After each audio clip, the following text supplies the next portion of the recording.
قد جاءكم من الله نور وكتاب مبين আল্লাহ পাক রব্বুল আলামিন বলেন, আমি দিলাম তোমাকে একটা আলো, একটা নূর, আর দিলাম একখানা কিতাব, নূরুম ওয়া কিতাবুম মুবিন, আর একখানা দিলাম তোমাদেরকে কিতাব। নূর হলো জনাব নবী মুহাম্মদ রাসূলুল্লাহ সাল্লাল্লাহু আলাইহি ওয়াসাল্লাম, আর কিতাব হলো কুরআনুল মাজিদ। কেন দিলেন? 23টি বছর ধরে জনাব নবী মুহাম্মদ রাসূলুল্লাহ সাল্লাল্লাহু আলাইহি ওয়াসাল্লামের উপরে এই কিতাবখানা নাযিল হয়েছে। 23টি বছর ধরে, 1 বছর নয়, 2 বছর নয়, 3 বছর নয়, 23টি বছর ধরে এই কোরআনুল কারীম নাযিল হয়েছে জনাব নবী মুহাম্মদ রাসূলুল্লাহ সাল্লাল্লাহু আলাইহি ওয়াসাল্লামের উপরে। কেন কিতাব দিলাম আর দিলাম তোমাদেরকে নূর, মুহাম্মদ রাসূলুল্লাহ সাল্লাল্লাহু আলাইহি ওয়াসাল্লাম। আল্লাহ পাক রব্বুল আলামিন বলেন, আলিফ লাম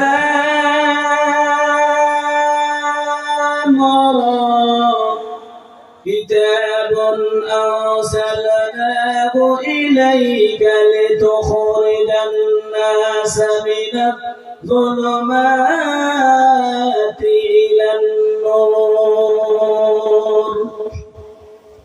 মহান আল্লাহ রাব্বুল আলামিন বলেন, আলিফ লাম রা, তাহা কাফহা আইন ইয়া সাদ হামিম, এইগুলোকে হুরুফে মুকাত্তাআত বলা হয়।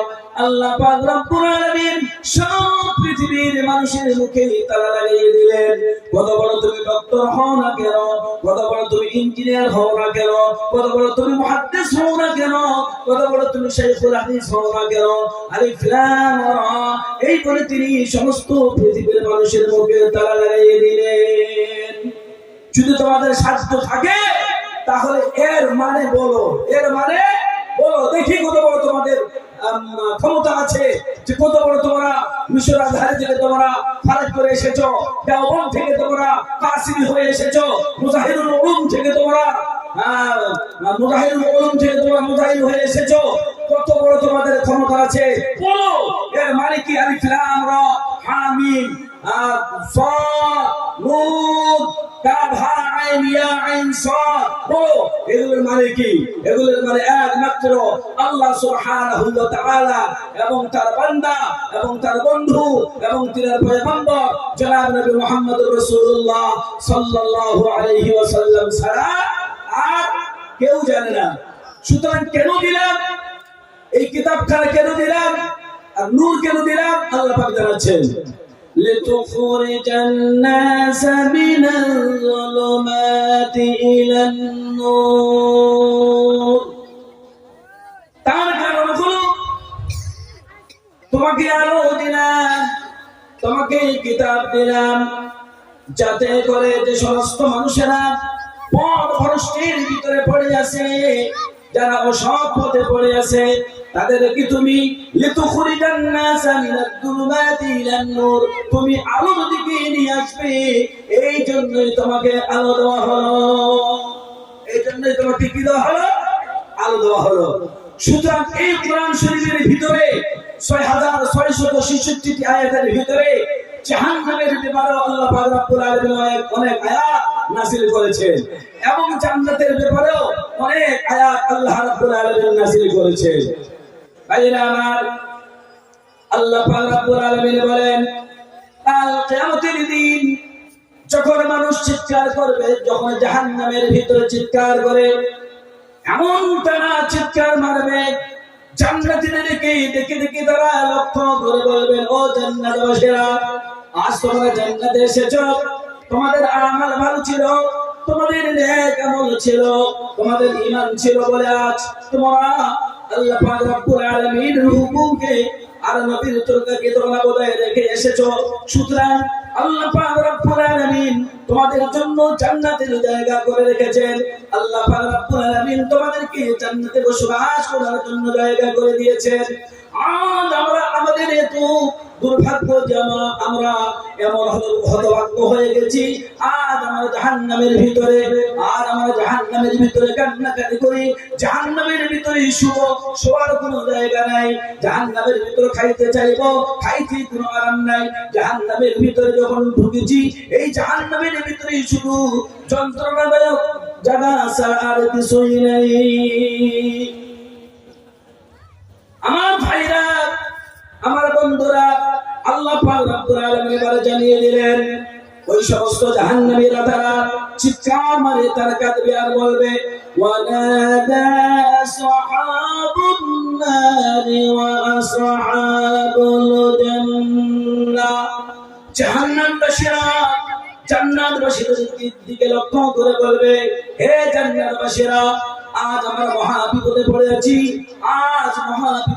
আছি, ও জান্নাতবাসীরা, আমাদের পানির জন্য কলিজাটা ফেটে যাচ্ছে, পানির জন্য জান যেন ছটফট করছে। ও জান্নাতবাসীরা, মহান আল্লাহ রাব্বুল আলামিন তোমাদেরকে পানি দান করেছেন, তোমাদেরকে বিভিন্ন রকমের নিয়ামত দান করেছেন, তার থেকে তোমরা আমাদেরকে কিছু দিয়ে দাও, এক ফোঁটা পানি দিয়ে দাও। তখন তারা বলবেন, আসহাবুল জান্নাহ তখন তারা বলবেন, আন আফিদু আলাইনা মিনাল মা। ও জান্নাতবাসীরা, এক ফোঁটা তোমরা আমাদেরকে পানি দিয়ে দাও। তোমরা যদি এক ফোঁটা পানি না দাও, পানির জন্য কলিজা ফেটে চুরচুর হয়ে যায়। আর যদি না দাও তাহলে তোমরা এক কাজ করো, অথবা আও মিম্মা রাযাকাকুমুল্লাহ, জান্নাতের ভিতরে আল্লাহ পাক রব্বুল আলামিন যা তোমাদেরকে নিয়ামত দান করেছেন, সেই নিয়ামত থেকে তোমরা যা রিজিক দান করেছেন, ওই রিজিক থেকে তোমরা আমাদেরকে কিছু দিয়ে দাও। তোমরা যদি পানিও না দাও, তোমরা যদি রিজিক না দাও, খাবারও না দাও, তাহলে আমাদের অবস্থা আরো খারাপ হয়ে যাবে। একটু আমরা জাহান্নামের ভিতরে আসার পর আমাদের অবস্থা খারাপ হয়ে গেছে, আর সুতরাং আরো অবস্থা খারাপ হয়ে যাবে। আমার সুরবন্ধনী ভাইরা, আমার ভাইজানেরা, এই দুনিয়াতে আমরা এসেছি, আল্লাহ পাক রব্বুল আলামিনের নিশ্চয়ই কোনো মাকসুদ আছে। যদি সেই আল্লাহ পাক রব্বুল আলামিনের কথা অনুসরণ করে নবীর তরিকা মতো যদি আমরা না চলতে পারি, তাহলে আমাদের অবস্থা খারাপ হয়ে যাবে। এবার জান্নাতীরা আর জাহান্নামীরা যখন জান্নাতীদেরকে ডাক দিয়ে বলবে, একটাও কিচ্ছু পাবে না, উপর থেকে আওয়াজ আসবে, কোরআন তার সাক্ষী দিয়ে বলে, দুনিয়ার মানুষ শুনে নাও। তখন কোরআন বলছেন, ক্বালু ইন্নাল্লাহা হারামাহুমা আলাল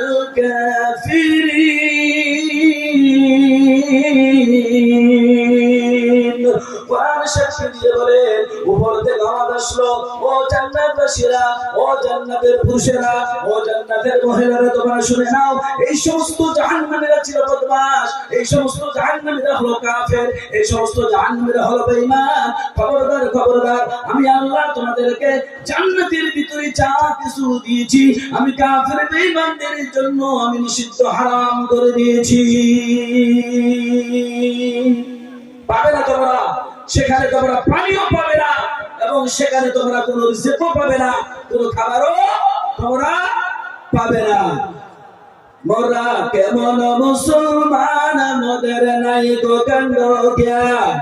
মোরা কেমন মুসলমান, মোদের নাই গো কাণ্ড জ্ঞান।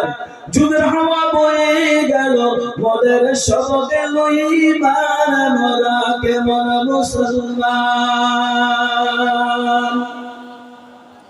টুডের ছেলে গুলি, টুডের কত চা, রাজার পোশাক পুরে হাল নবহাল। মোরা কেমন মুসলমান।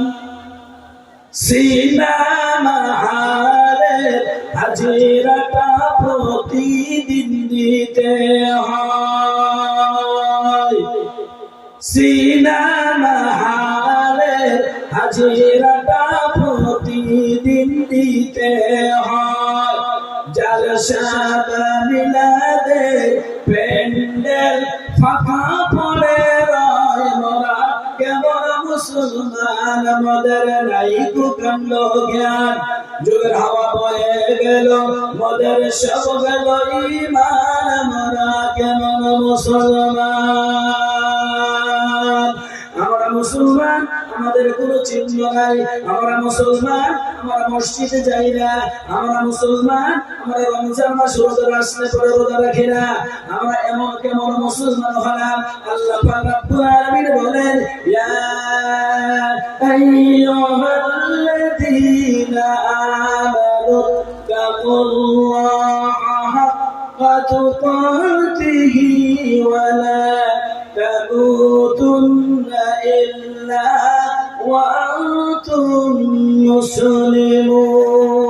মুসলিমুন ও দুনিয়ার মুমিনেরা মুসলমানরা তোমরা শুনে নাও ও মুমিনেরা তোমরা শুনে নাও মুমিনেরা তোমরা শুনে নাও তোমরা কেমন মুমিনা হয়েছো জোহরের আযান পড়ে গেছে কিন্তু তোমরা নামাজের দণ্ডায়মান নাই কেন আসরের আযান পড়ে গেল নামাজের কোনো খেয়াল নাই মাগরিবের আযান পড়ে গেল মাগরিবের নামাজের কোনো খেয়াল নাই এশার নামাজের আযান পড়ে গেল এশার নামাজ পড়তে হবে এই ধরনের কোনো আমাদের চিন্তা ভাবনা নাই এরপর যখন রাতে যখন দোকানপাট বন্ধ করে যখন চলে আসলাম আসার পরে এবার বিবিকে বললাম বিবি রে আমার জন্য খাবার তৈরি করো খাবার তৈরি করা হলো খাবার দাবার খেয়ে নে এবার মহিষের মতো এবার ঘুমিয়ে পড়লো ফজরের নামাজ নাই আল্লাহ পাক রব্বুল আলামিন বলেন বান্দা ও বান্দি এই জন্যই আমি আল্লাহ তোমাকে সৃষ্টি করি নাই এজন্যই আমি আল্লাহ তোমাকে সৃষ্টি করি নাই কেন রাসূল করিম সাল্লাল্লাহু আলাইহি ওয়াসাল্লাম এই দ্বীনের জন্য তিনি মেহনত করেছে এই দ্বীনের জন্য সাহাবা কেরাম মেহনত করেছে কষ্ট করেছে রক্ত দিয়েছে আপনি কতটুকু রক্ত দিলেন আজ মুসলমানদের যে দুরবস্থা চলছে কেন দুরবস্থা চলছে কারণটা কি আজ আফগানিস্তানের মুসলমানদেরকে ধ্বংস করে দেওয়া হলো আজ ইরাকের মুসলমানদেরকে ধ্বংস করে দেওয়া হলো এখন যেটা চলছে ফিলিস্তিনের মুসলমানদেরকে নর নারী শিশু সকলকে ধ্বংস করে দিচ্ছে ইসরায়েল এবং আমেরিকার শক্তিতে সবগুলোকে ধ্বংস করে দেওয়া হচ্ছে কারণ কি আগের জামানায় কি মুসলমান ছিল না আল্লাহ পাক রব্বুল আলামিন বলেন তোমাদের ঈমান যদি মজবুত হয় তোমাদের আমল যদি সহি হয় আবারো আমি তোমাদেরকে সেই জামানার মতো এমন তোমাদেরকে রাজত্বটা দিব কেউ তোমাদের সঙ্গে পারবে না আল্লাহ পাক রব্বুল আলামিন বলেন সূরা তাওবার ভিতরে বলেছে ইয়া আইয়ুহাল্লাযীনা আমানু মা লাকুম ইযা কিলা লাকুম ইনফিরু ফি সাবিলিল্লাহি তাকালতুম ইলাল আরদ ওয়া রাদিতুম বিল হায়াতিদ দুনিয়া ওয়া মুসলমান ওয়া ঈমানওয়ালা মা শুনে রাখুন ভালো করে আল্লাহ পাক আমাদের নসিবটাকে কত বড় ভালো রেখেছে আল্লাহ পাক আমরা কত বড় নসিবওয়ালা আল্লাহ পাক এখানে ঈমানওয়ালা এখানে কোনো বেঈমান এখানে কোনো কাফের এখানে কোনো মুশরিককে বলেনি ঈমানওয়ালাকে খাস করে বলেছে ইয়া আইয়ুহাল্লাযীনা আমানু হে ঈমানওয়ালা বার আল্লাহ পাক রব্বুল আলামিন ঈমানওয়ালাদেরকে ডাকছেন ইয়া আইয়ুহাল্লাযীনা আমানু মা লাকুম ইযা কিলা লাকুম ইনফিরু ফি সাবিলিল্লাহ যখন তোমাদেরকে আল্লাহর রাস্তার জন্য যখন তোমাদেরকে ডাক দেওয়া হয় কেন তখন তোমরা মন গড়া জমিনের সঙ্গে ঠেস লাগাইয়া তোমরা বসে থাকো কারণটা কি কারণ আমি কি তোমাদেরকে সৃষ্টি করি নাই আমি কি তোমাদেরকে রিজিক দেই না আমি কি তোমাদেরকে চলাফেরার ক্ষমতা দেই নাই আমি কি তোমাকে দেখার ক্ষমতা দেই নাই আমি কি তোমার দুইটা হাত দেই নাই আমি কি তোমার দুইটা পা দেই নাই আমি কি তোমার দুইটা চক্ষু দেই নাই কেন কি কারণে আজ তুমি আমাকে ভুলে গেছো ইয়া আইয়ুহাল ইনসান মা গাররাকা বিরাব্বিকাল কারীম কি কারণে তুমি আজ আমাকে ভুলে গেছো কারণটা কি সব তোমার জন্য আমি করেছি সব আমি তোমার জন্যই করেছি ও মানা কি কারণে তুমি আমাকে ভুলে গেছো আবার ফিরে আয় খবরদার হুঁশিয়ার হয়ে যাও তুমি কি করো তোমার এই জিন্দেগি আদিতুম বিল হায়াতিদ দুনিয়া মিনাল আখিরা ফামা মাতাউল হায়াতিদ দুনিয়া ফিল আখিরাতি ইল্লা কালিল তোমার এই জিন্দেগি তুমি আখিরাতের জিন্দেগি থেকে দুনিয়ার জিন্দেগি বড় মনে করেছো না তা কখনো না এটা তোমার ভুল ধারণা আখিরাতের জিন্দেগি থেকে দুনিয়ার জিন্দেগি হলো ইল্লা কালিল অল্প সময় শুধু তুমি দুনিয়াতে আছো অল্প সময় শুধু তুমি দুনিয়াতে আছো আজ তোমার বিবির বাহাদুরি, আজ তোমার বাচ্চার বাহাদুরি, আজ তোমার বিশাল বড় অর্থনীতির বাহাদুরি, আজ তোমার টাকার বাহাদুরি, আজ তোমার ধন দৌলতের বাহাদুরি, এই বাহাদুরি তোমার কিছুই থাকবে না। একদিন তুমি নিঃশ্বাস হয়ে যাবে, যখন তোমার শ্বাস দুইটা, যখন রাত 2টা থেকে শ্বাস যাওয়ার সাথে করে যখন বন্ধ হয়ে যাবে, তখন তোমার সব কিছু করে থাকবে, তখন আর তোমাকে এক মিনিটেও আর বাড়িতে রাখা হবে না। তখন তোমার জানাজা কিভাবে হাঁটানো হবে, তোমাকে কিভাবে কবরে ডালানো হবে, সেই চেষ্টাই চলবে। তোমাকে 3টা কাপড়ের ভিতরে ঢুকতে হবে, মহিলাদেরকে 5টা কাপড়ের ভিতরে ঢুকতে হবে। এই চিন্তাগুলো তুমি করেছো। আমি আল্লাহ তোমার এই জিন্দেগি এতটুকু মনে করি না, এই জিন্দেগি তুমি নিয়ে এসেছো, এই জিন্দেগি আবার তোমার শেষ হয়ে যাবে। এমন তোমার জিন্দেগি আছে, যে জিন্দেগি হলো তোমার আখিরাতের জিন্দেগি, ওই জিন্দেগি হলো তোমার আসল জিন্দেগি। ওই জিন্দেগি থেকে আর কোনোদিন তুমি ফিরে আসবে না। আজ মাদ্রাসা আমি চালাতে চাই না, আজ আমি মসজিদগুলোতে ভালো করে আবাদ করতে চাই না, আজ আমি তাবলীগের মাধ্যমে ভালো মতো মন চাই না আমার। কেন? কি কারণটা কি? আল্লাহ পাক রব্বুল আলামিন বলেছে তোকে ভূতে ধরেছে, তোকে কি ভূতে ধরেছে? মহিলারা নামাজ পড়ে না, রাস্তাঘাটে বসে বসে তারা নাগ্ন অবস্থায়, মাথায় কোনো ঢাকা নাই, এই অবস্থায় তারা বসে পড়ে। কি কারণ? তোমাদেরকে কি ভূতে ধরেছে? খবরদার, তোমরা হুঁশিয়ার হয়ে যাও। মা বোনেরা, তোমরা হুঁশিয়ার হয়ে যাও। আল্লাহ পাক রব্বুল আলামিন বলেন তোমরা সাবধান হয়ে যাও। আমি তোমাদেরকে তৈরি করেছি কেন? আমার মনের ইচ্ছা কি ছিল? তোমরা দুনিয়াতে যাবে, দুনিয়াতে যাওয়ার পর আমার হুকুম নবীর তরিকার মতো চলবে। প্রথমে হলো মুসলমানদেরকে কি করা হবে? তাদেরকে নামাজ সম্বন্ধে জিজ্ঞাসা করা হবে। জান্নাতের ভিতরে জান্নাতীরা যখন তারা দেখবে বসে থাকবে, জাহান্নামীরা তখন তার চিৎকার মারবে, জাহান্নামীরা চিৎকার মারবে। জান্নাতীরা যাবে কোথায়? আপনি জান্নাতে বসে আছেন, আপনি জান্নাতি, আমি জান্নাতি। আল্লাহ পাক রব্বুল আলামিন বলেন ইন্নাল্লাযীনা আমানু ওয়া আমিলুস সালিহাতি ইন্না লা নুদিউ আজরা মান আহসানা আমালা। মহান আল্লাহ রব্বুল আলামিন বলেন যাদের ঈমান আছে আর ঈমানের সঙ্গে আমাল মজবুত করে রেখেছে, আমি আল্লাহ তাদের আমালকে জায় করব না, আমি আল্লাহ তাদের আমালকে বরবাদ করব না। ও দুনিয়ার মুসলমান, ও দুনিয়ার নরনারীরা, মুসলমান নরনারীরা, তোমরা শুনে নাও ভালো করে। একদিন তোমার জীবন এখন আছে, এই জীবন একবার আবার চলে যাবে। একদিন এই লাশটাকে, এই দেহটাকে আর কেউ বুঝবে না।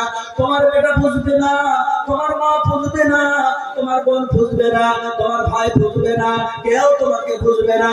তুমি 5টা কাপড়ের ভিতরে তোমাকে ঢুকাইয়া, তোমাকে 3টা কাপড়ের ভিতরে ঢুকাইয়া যখন তোমাকে গোসল দিবে, গোসল দেওয়ার পর তখন তোমাকে কাপড়ের ভিতরে ঢুকালো। এবার ঢুকানোর পর একটা খাটের উপরে যখন শোয়ালো, ওই লাশটা দিয়ে যখন চলে যায় 4 জন মিলে অন্ধকার কবরে তোমাকে রাখা হবে, আমাকে রাখা হবে। আল্লাহ পাক রব্বুল আলামিন বলেন বান্দারে, এই জন্যই আমি তোমাকে সৃষ্টি করি নাই। তখন জান্নাতীরা, জাহান্নামীরা চিৎকার মারবে, জান্নাতীরা তারা দেখবে। আল্লাহ পাক রব্বুল আলামিন বলেন ফি জান্নাতি ইয়াতাসাআলুন। আল্লাহ পাক রব্বুল আলামিন বলেন জান্নাতীরা জাহান্নামীদেরকে প্রশ্ন করবে, জিজ্ঞাসা করবে। ফি জান্নাতি ইয়াতাসাআলুন, ইয়াতাসাআলুন বলা হয় প্রশ্ন। কি প্রশ্ন করবে আমার ভাইরা? কিয়ামতের দিন জান্নাতীরা এবার প্রশ্ন করবে, ও জাহান্নামীরা শুনো তো, কি কারণে তোমরা জাহান্নামে এসেছো? আল্লাহ পাক সেই কথাটাই তুলে ধরেছেন, শুনো না ভালো করে। আপনি নামাজ পড়েন না, আজ থেকে আপনি তওবা করেন, আল্লাহর দরবারে তওবা করে আল্লাহকে বলেন আল্লাহ জীবনে অনেক গুনাহ করেছি, আর আল্লাহ অনেক নামাজ কাজা করেছি, এই নামাজ না পড়ার কারণে জাহান্নামে আসতে হয়েছে। সুতরাং জান্নাতীরা তখন বলবে মা সালাকাকুম ফি সাকার, ও জাহান্নামীরা তোমরা কি কারণে তোমরা জাহান্নামের ভিতরে এসেছো বলো, কি কারণটা কি ছিল? কেন তোমরা তো মুসলমান ছিলে, তোমাদের কাছে কোরআন গিয়েছিল, তোমাদের কাছে নবী রাসূল যদিও না ছিল, কিন্তু আলেম ওলামারা তোমাদের কাছে গিয়েছিল, কারণটা কি? কি কারণে তোমরা জাহান্নামে এসেছো? তখন তারা বলবে আমাদের একটাই কারণ ছিল, আমাদের কারণ কোরআন কারীমের ভিতরে চারটা কারণ তুলে ধরা হয়েছে। তার ভিতরে এক নম্বর কারণ হলো যেই জিনিসটাকে আমরা বেশি অলসতা করি, যেই জিনিসটা আমরা পড়তে যাই না, শুধু শুক্রবার আসলো আর স্নান করে গোসল করে আর ওযু করে জুম্মার ভিতরে ঢুকলাম, এক সপ্তাহ ধরে কোনো আমাদের নামাজ আর কিছু নাই। তাই ওই জাহান্নামীরা তখন তারা বলবে আমাদের এক নাম্বার দোষ ছিল আলু লানাকু মিনাল মুসাল্লিন, আমাদের এক নাম্বারের দোষ হলো যে আমরা নামাজ পড়তাম না। তাহলে আজ থেকে আমরা নিয়ত করে নিই ভাই আমরা সবাই নামাজ পড়বো ইনশাআল্লাহ। একবার জোরে বলি ইনশাআল্লাহ, আর জোরে বলি ইনশাআল্লাহ। আমরা নামাজ পড়বো বাবা, নামাজ ছাড়া কোনো উপায় নাই। ও বাবা তোমার আব্বা যখন মারা যায় তখন তোমাকে যদি জমি না দিয়ে যায়, তোমাকে যদি না দেয়, দেখা গেল তোমার বড় ভাইকে দিয়ে দিল, তোমাকে দিল না, তাহলে তোমার মনটা কেমন হবে? তোমার দুই ফোঁটা চোখের পানি পড়বে, তুমি কাঁদবে, তুমি মায়ের পা ধরে বলবে আম্মা আব্বা তোমাকে কিছুই দিল না, কিছুই দিল না। ভাইরা আপনাদের হাত পা চিরে ধরে বলি খবরদার, জান্নাতীরা জাহান্নামীদেরকে প্রথমেই প্রশ্ন করবে কি কারণে তোমরা জাহান্নামে এসেছো? তখন তারা বলবে ক্বালু লাম নাকু মিনাল মুসাল্লিন, আমরা নামাজ পড়তাম না, এটাই আমাদের দোষ ছিল, এই জন্য আমরা আজ এসেছি কোথায়? জাহান্নামে এসেছি। বাবা একটা ঘটনা বলি আপনাদেরকে, শুনুন ভালো করে। দুই বন্ধু, এক পীর সাহেব, বুঝতে পারছেন? এক পীর সাহেব মানে রাজা, এক রাজা, ও পান খায় খুব বেশি বেশি করে, পান খায় খুব, আমাদের দিকে লক্ষ্য করুন, পান খায় খুব বেশি। তো একদিন ও পেশাব করার জন্য গিয়েছে, তো ওই যে পানের কৌটাটা, কৌটা বুঝেন তো ভাই, কৌটা বুঝেন তো? ওই পানের কৌটাতে মাত্র একটাই পান ছিল। এবার পেশাব করতে গিয়েছে, এবার পেশাব করবে এমন সময় দাঁড়িয়ে আছে, এমন সময় পানের কৌটা থেকে পানটা মুখে দিবে, পানটা কিন্তু পড়ে গেল মানে পেশাব করার নালীর উপরে, যেখানে দাঁড়িয়েছেন সেখানে পড়ে গেছে। এখন আপনারা বলুন ওই পানটা কি রাজার খাওয়াটা কি শোভা পাবে? বাংলা বুঝছেন আপনারা? বাংলা বুঝতেছেন তো নাকি? আরে হ্যাঁ না বলুন, বুঝলেন তো? পানটা কি রাজা কি খাওয়ার শোভা পাবে? না, পাবে না। কিন্তু রাজার মন মেজাজ খুব খারাপ, রাজার মন মেজাজ খুব খারাপ, পানটা পড়ে গেল আর পান খেতেই হবে আমাকে। তাহলে এবার দেখা যাক কেউ আসে নাকি, এদিকে ওদিকে দেখতেছে যে না কেউ নাই। এখন যখন কেউ নাই তাহলে ও কি করবে? এবার সঙ্গে সঙ্গে ও পানটা তুলে এবার খেয়ে নিয়েছে, পানটা তুলে খেয়ে নিয়েছে। যেহেতু পানের নিশা, জর্দার নিশা, আলোয়ার নিশা, গুলের নিশা, এগুলো নিশা কিন্তু খুব মারাত্মক নিশা। আর গাঞ্জার নিশা আর মদের নিশা খুব মারাত্মক নিশা। এবার যারা পান খায় তারাই বুঝতে পারে পান যদি এগুলো না হয় তাকে কত বড় খারাপ লাগে, কতটুকু খারাপ লাগে সে নিজেই বুঝতে পারে, তাই কিনা বা? এবার পানটা যখন তুলে খেয়ে নিয়েছে, খেয়ে এবার পেশাব করে এবার ঘরে চলে এসেছে। ঘরে এসে এবার স্নান করেছে, স্নান করার পর সুব্রত পোশাক পরেছে, রাজার মুকুট পরেছে, রাজার মুকুট পরে এবার রাজ সিংহাসনে গিয়ে বসেছেন রাজা মশাই। এবার রাজা মশাই বসেছেন কুরসিতে, চেয়ারে, আর উসের নাজের যত মানুষ আছে সবাই নিচে বসেছে। এমন সময় একজন গানেওয়ালি, একজন নাট্যকি উপর চলে এসেছে। এসে ওদের একটা অভ্যাস আছে যে রাজাকে, যেহেতু হিন্দু, এবার বলছে নমস্কার। বাদশাহ যদি মুসলমান হয় তাহলে সালাম, তো বলছে রাজাজি নমস্কার, নমস্কার। কি ব্যাপার? बोलते दादाजी मैं बहुत दूर से आई हूँ। क्यों? इसलिए आई हूँ कि मैं आपके सामने एक गाना गाना चाहती हूँ, एक गाना गाना चाहती हूँ। जो तो लोग বসেছিলেন সবাই বলছিলেন ঠিক আছে, গানে वाले নাট্যকি যেহেতু গান বলতে চাচ্ছে তাহলে গান গাও, আমরাও শুনবো, একটু মনটা ভালো লাগবে। মুসলমানকে কোরআন পড়ার জন্য ভালো লাগে না,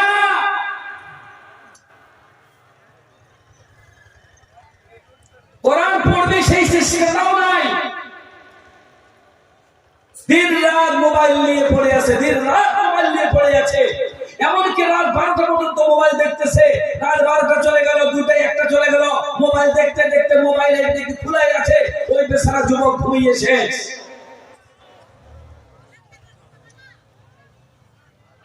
মুসলমান খবর পড়তে জানে, খবরের কাগজ পড়তে জানে, কোরআনটা যে পড়বে। এখন কত সুন্দর বাংলা কোরআন শরীফ বের হয়েছে, তরজমা বের হয়েছে। মুসলমান অধঃপতনের দিকে যাইও না, পতনের দিকে যাইও না, তুমি তোমার নিজের নসিবটাকে ঠিক করো।